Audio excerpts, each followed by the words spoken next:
South China Sea, a shimmering expanse of water that has, for centuries, been a highway of trade, a cradle of cultures, and a battleground for dominance. But beneath its calm waves lies an escalating tension, a silent storm brewing between nations. Among the ripples of this geopolitical chessboard stands the Philippines, a nation caught in a tug-of-war between the might of its resources and the shadow of its powerful neighbor, China. For centuries, the Philippines and China shared cultural ties and trade relations. But in recent years, this relationship has taken a darker turn. From economic partnerships to territorial conflicts, a shadow looms over Philippine sovereignty.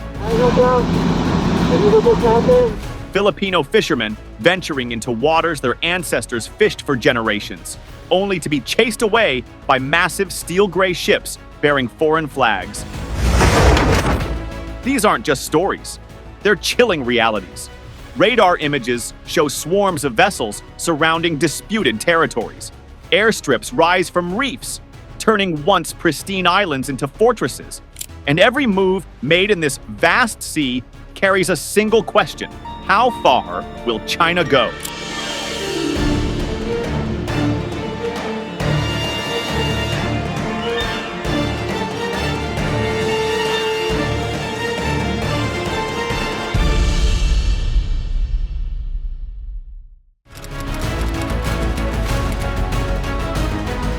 To understand today's tensions between the Philippines and China, we need to rewind history and explore the roots of this conflict, because it's not just about water, it's about power, sovereignty, and survival.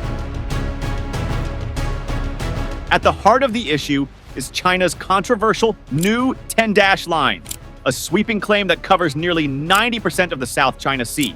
But what does this line mean, and why is it so significant? The new 10-dash line originates from China's historical maps from the 1940s, claiming vast maritime territory without modern legal backing.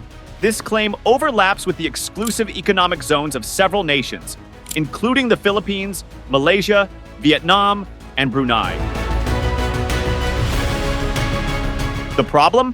Under the United Nations Convention on the Law of the Sea, which both China and the Philippines ratified, a country's exclusive economic zone extends 200 nautical miles from its baseline, making many of China's claims legally questionable.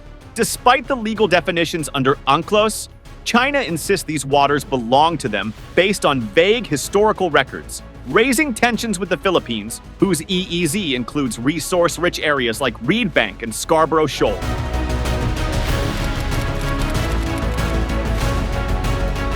Tensions turned explosive in 2012, when the Scarborough Shoal, a traditional fishing ground for Filipinos, became a major flashpoint. Your vessel has entered the area under the jurisdiction of the People's Republic of China. Please stop your ship. Leave this field. April 2012. Philippine naval ships attempted to arrest Chinese fishermen caught harvesting endangered marine species near the shoal. China's response: the Chinese Coast Guard intervened, leading to a prolonged standoff lasting several weeks.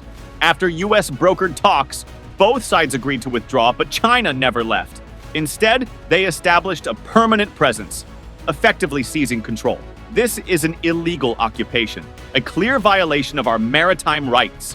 Philippine Foreign Affairs Secretary. If left unchecked, the increasing tensions that is being generated in the process could further escalate the situation.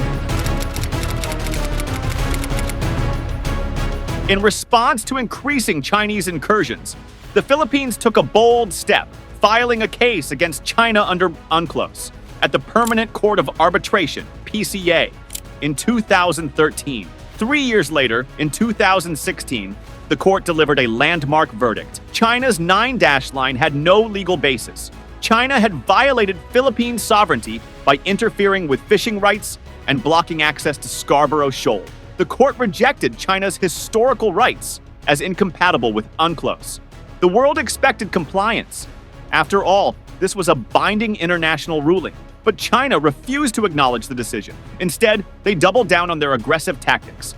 China militarized reefs such as Fiery Cross and Mischief Reef, Filipino fishermen were blocked, harassed, and even water cannoned in their own waters. Radar systems, missile installations, and airstrips were built on reclaimed land. The ruling is nothing more than a piece of waste paper. Chinese Foreign Ministry, 2016.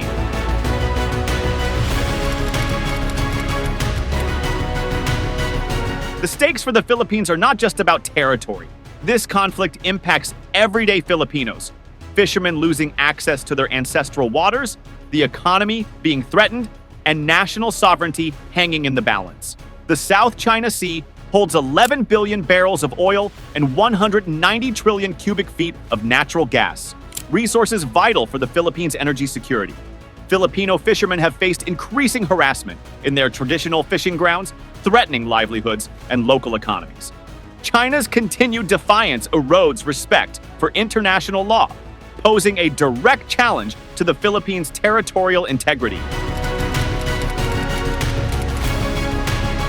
The South China Sea has become a hotbed of tension, and China's aggressive actions are at the heart of this geopolitical storm. The Philippines, a sovereign nation with its own exclusive economic zone, EEZ, now faces continuous threats from Beijing's expanding maritime ambitions.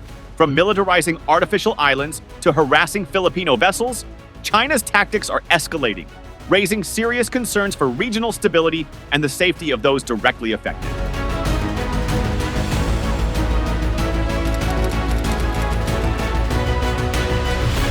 One of the most alarming developments has been China's large-scale construction and militarization of artificial islands in the South China Sea. What were once submerged reefs, like Mischief Reef, Subi Reef, and Fiery Cross Reef, are now fortified military outposts bristling with runways, radar installations, and missile defense systems. The construction of these bases serves a clear strategic purpose: to project military power deep into the Philippine exclusive economic zone and establish de facto control over disputed waters. These islands, despite their remote location, now host long-range radar systems, airstrips capable of hosting fighter jets and missile batteries, effectively turning the South China Sea into a heavily militarized zone. This militarization directly threatens the freedom of navigation and undermines the 2016 ruling by the Permanent Court of Arbitration, which invalidated China's sweeping 9-line claim. Yet Beijing continues to defy international law, dismissing the tribunal's decision as null and void.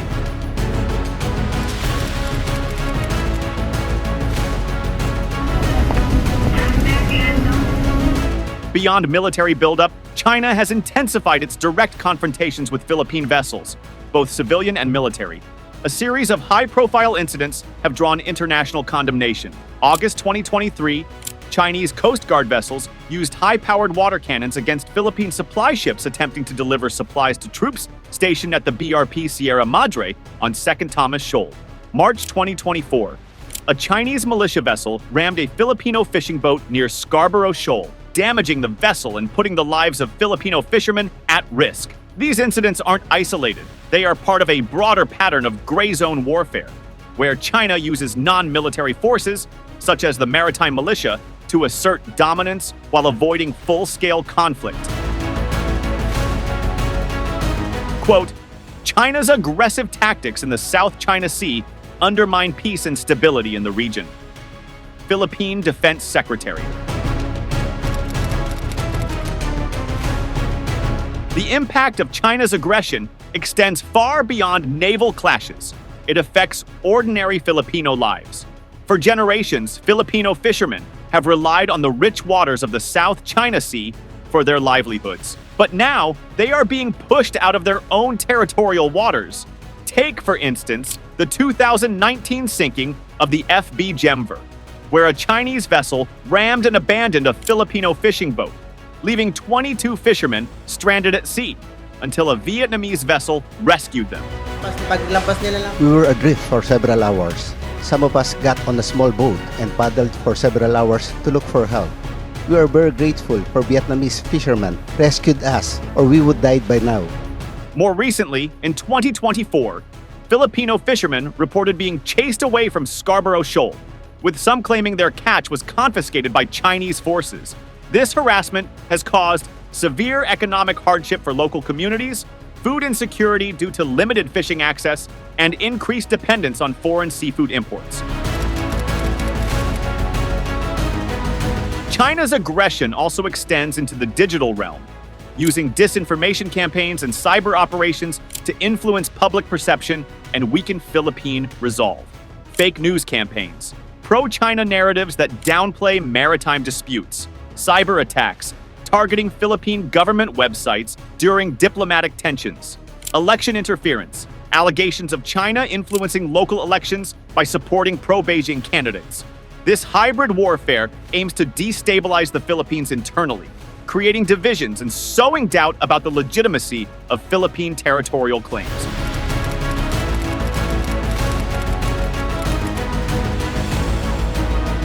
Expert China's economic and political influence in the Philippines is expanding at an unprecedented rate, driven by Beijing's ambitious Belt and Road Initiative, BRI, and a steady stream of investments and loans. This influence, while presenting potential economic opportunities for the Philippines, also raises serious concerns about the country's sovereignty and long-term strategic autonomy. The Philippines, like many other nations in Southeast Asia, is caught in the delicate balancing act of maintaining strong economic ties with China while safeguarding its national interests. Launched in 2013, China's Belt and Road Initiative is one of the most significant and far-reaching infrastructure projects in modern history, aiming to connect Asia, Europe, and Africa through a web of roads, railways, ports, and energy pipelines. The Philippines, as a strategic Southeast Asian nation, is an essential part of this vision. Beijing has courted Manila with promises of infrastructure development through high-interest loans and investments, positioning the BRI as an opportunity to enhance the Philippines' economic growth and development. Some key initiatives under this umbrella include the Kaliwa Dam project, a Chinese-funded dam project intended to provide water supply to the capital, Manila. Despite its promise, concerns have emerged regarding the high debt burden on the Philippine government, environmental risks, and Chinese control over critical infrastructure. The Davao-Samal Bridge, another example of Chinese-funded infrastructure, designed to improve connectivity in Mindanao.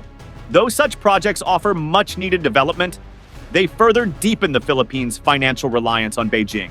These projects come with strings attached, raising questions about the long-term economic independence of the Philippines.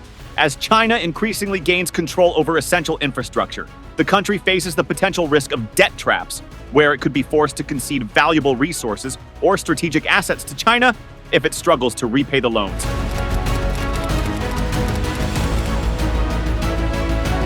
I am very gratified for your remembrances of even my little part that I played in the opening of relations between China and the Philippines. It has now become my responsibility, but certainly my privilege, to be able to continue on that legacy, to continue to promote the friendship between China and the Philippines. A major risk of China's financial influence in the Philippines is the potential for debt trap diplomacy, where the Philippines could become increasingly beholden to Beijing if it fails to repay its loans. This form of economic coercion could force the Philippine government to cede control of critical infrastructure or offer strategic advantages in exchange for loan forgiveness or restructuring. The Kaliwa Dam project, funded by a Chinese loan, is an example of how Chinese loans have placed the Philippines in a precarious position. Originally envisioned as a solution to Manila's water crisis, the project has been criticized for its high interest rates and the environmental and social risks associated with its construction. Should the Philippines face difficulty in repaying the loan, it could be forced into compromising its sovereignty by offering Chinese firms greater control over national resources. Similarly, China's economic ties in the energy sector, such as investments in the oil and gas exploration of the disputed waters of the South China Sea, could entrench China's dominance over vital Philippine resources, further undermining its sovereignty in the region. This growing economic entanglement raises concerns about China's broader strategic aims to gradually absorb influence over the Philippines and extend its control beyond just trade and commerce. The question remains, how much can the Philippines afford to depend on China without compromising its political autonomy and national security? While China's economic influence in the Philippines is undeniable, the nation is not isolated in its response. In recent years, the Philippines has been exploring strategic partnerships with other global powers, most notably the United States and Japan, to balance China's growing presence in the region. The first ever leaders summit between the United States, Japan, and the Philippines. A great deal of history in our world will be written in the Indo-Pacific over the coming years. Any attack on Philippine aircraft, vessels, or armed forces in the South China Sea would invoke our Mutual Defense Treaty. We meet today as friends and partners bound by a shared vision and pursuit of a peaceful, stable, and prosperous Indo-Pacific. The Philippines is a key member of the Association of Southeast Asian Nations, ASEAN, and regional cooperation remains vital in countering China's expanding influence. In the face of China's Belt and Road Initiative, these partnerships can offer much-needed financial support, strategic assistance, and alternative sources of investment. Furthermore, the Philippines is increasing its defense cooperation with the U.S., conducting joint military exercises and receiving advanced military equipment. By diversifying its economic and political alliances, the Philippines can mitigate the risks of over-reliance on China and secure its place as a sovereign player in the Indo-Pacific region.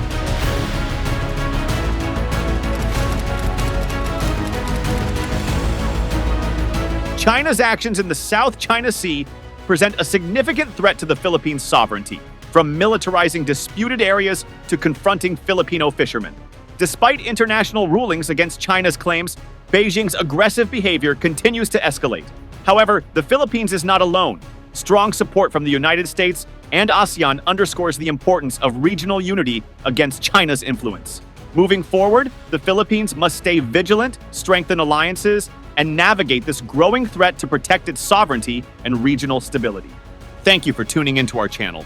If you enjoyed the video, please remember to like, share it with your friends, and subscribe to our channel for more in-depth analysis of global issues.